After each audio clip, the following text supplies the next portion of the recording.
ନମସ୍କାର ଦର୍ଶକ ବନ୍ଧୁ, ଆଜି ରାତି 9:30ରେ ଦେଖନ୍ତୁ ରାଜଯୋଗ ସିରିଏଲ ଦେଖନ୍ତୁ। ଜବରଦସ୍ତ ସିନ୍ ଅଛି।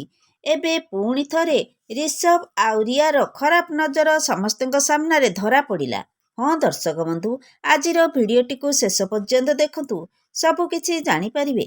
ଏବେ ଦର୍ଶକ ବନ୍ଧୁ, ଆପଣଙ୍କର ପ୍ରିୟ ସିରିଏଲ ରାଜଯୋଗରେ ଦେଖିବାକୁ ପାଇବେ ଯେ ରିଷଭ ରିୟାକୁ କହିବେ ଯେ ଆଜିର ପ୍ରେମ କାହାଣୀ ପୂରା ହେବ ରିୟା, ଆମକୁ କେହି ଅଲଗା କରିପାରିବେ ନାହିଁ କହି ରିୟାକୁ ଖରାପ ନଜରରେ ଦେଖି ରିୟାକୁ ବଳାତ୍କାର କରିବାକୁ ଯାଉଥିବେ।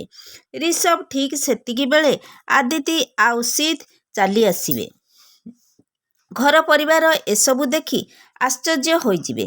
ତାପରେ ଦିଆ ରିଷଭ ଉପରେ ରାଗିଯିବେ। ରିଷଭର କଲର ଧରି କହିବେ, ତମର ସାହସ କେମିତି ହେଲା ରିୟା ସହିତ ଏମିତି ଖରାପ କାମ କରିବାକୁ? ତାପରେ ଆୟାନ ଦିଆକୁ ଛଡ଼ାଉଥିବେ।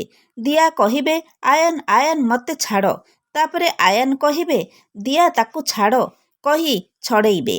ଆୟାନ ତାପରେ ସୋନା ସିଦ୍କୁ କହିବେ, କିଛି ଲୋକ ଖାଲି ମାଡ଼ରେ ହିଁ ଭାଷା ବୁଝିପାରନ୍ତି। ତମେ ତାକୁ ଆଉଥରେ ଶିକ୍ଷା ଦିଅ।